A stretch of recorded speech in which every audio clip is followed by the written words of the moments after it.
there, I'm Molly, the nutritional therapy practitioner over at parsleyandpumpkins.com, and in this video I'm going to teach you exactly which foods you need to be eating for your PCOS, and then next week we will talk about which foods to avoid.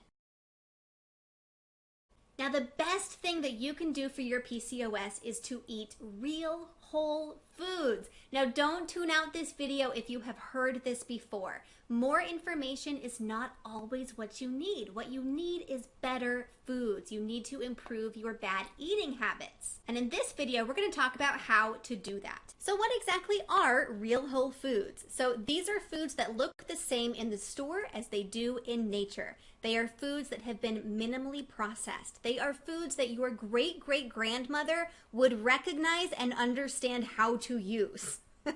So we're talking vegetables, fruits, nuts, seeds, herbs, and spices, meats raised from healthy, humane sources. These are real whole foods. They contain more nutrients than could ever be added to a fortified product. Now, the reason that real whole foods are so good for women with PCOS is that they help to stabilize your blood sugar and stabilize your hormones. If you watched my video on the different causes of PCOS, you know that PCOS is a syndrome. It is a set of symptoms that we have categorized as polycystic ovarian syndrome.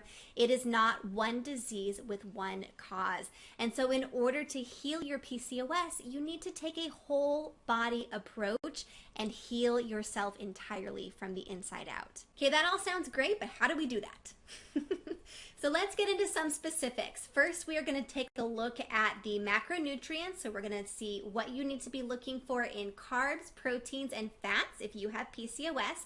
And then we will cover two of my absolute favorite supplements for my clients with PCOS. So let's talk carbs. Carbohydrates are one of the essential nutrients. So this means that you need them in order to live. Now, the type and quantity of carbohydrates makes a big difference. And since 70% of women with PCOS also have insulin resistance, a low-carb diet can be a really therapeutic way to go about healing your body. But it's important to distinguish low carb is not no carb. You still need some carbohydrates, and the absolute best source is vegetables. Of all the different types of diets that you could prescribe to, vegan, vegetarian, paleo, keto, Atkins, Mediterranean, anything else, the one thing that all of these groups can agree on is that we need to be eating more vegetables. So quick tip, try and fill up half your plate in veggies at every single meal. Now, if that sounds daunting, don't worry. Just have that be your goal and slowly build up to it. Try different recipes, try different types and varieties of vegetables. See what sounds good for you. Let this be an adventure and a way for you to find new and tasty foods that you wouldn't otherwise have ever tried. All right, so let's talk about protein.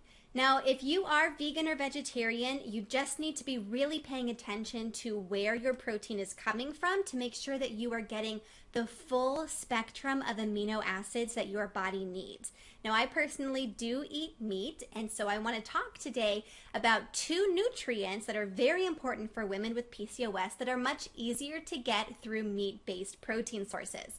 So the first one is omega-3 fatty acids from wild-caught seafood.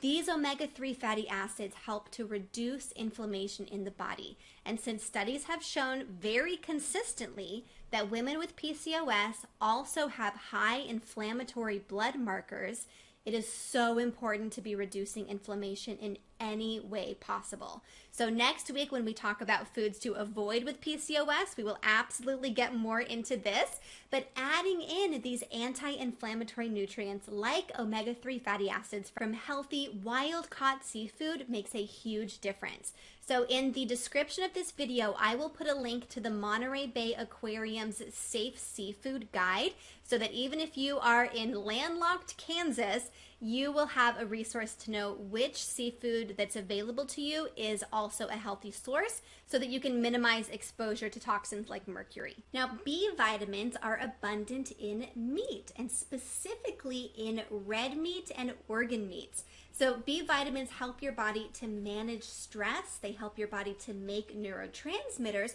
which in turn help improve your mood and your ability to just handle all the crazy things that life throws at us.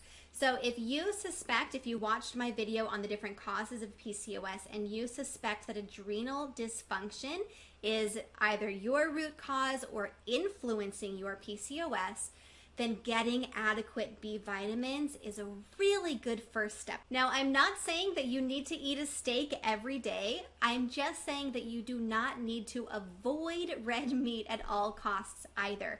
You can find a healthy medium in here. And if you are one of the brave people in the world who is willing to try some organ meats, get a little liver, some pate into your diet, more power to you. Those are absolutely superfoods. Now, sourcing is really important for meat, so please make sure that you are buying from farms that raise their animals in humane, healthy environments.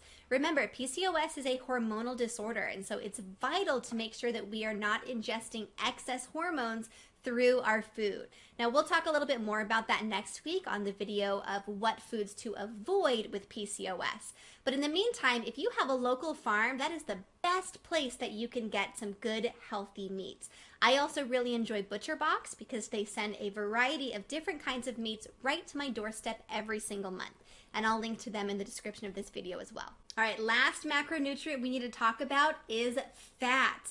Now, it is especially critical to be increasing your fat intake while you are transitioning away from some of the unhealthy carbohydrates, the breads, pasta, donuts for breakfast.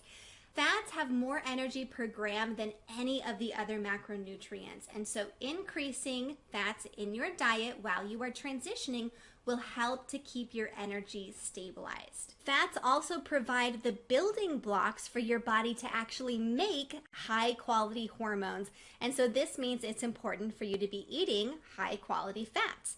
Now, high quality does not necessarily mean expensive. You can absolutely get some high quality fats in your diet without breaking the bank. So I will put a link in the description of this video to a blog post that goes a little bit more in depth into this topic, and there will be a whole grocery list of healthy fats that you can take with you to the store to increase the variety of fats in your diet. Now, if this is making sense to you so far, type yes into the comments below. Okay, so now I want to talk about 2 specific supplements that can make a huge difference in improving your PCOS. They are cinnamon and inositol, also known as vitamin B8. Now, both of these have been shown to help your body respond to insulin.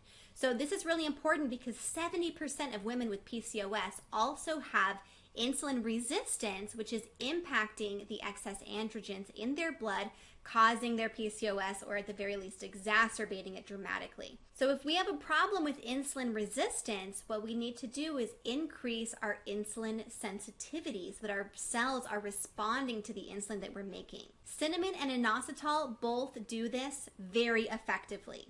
So cinnamon, obviously you don't need like a supplement for cinnamon. You can add this into your normal diet. Just get some ground cinnamon and add it in wherever it sounds good for you. I even add it into my taco seasoning and it is amazing.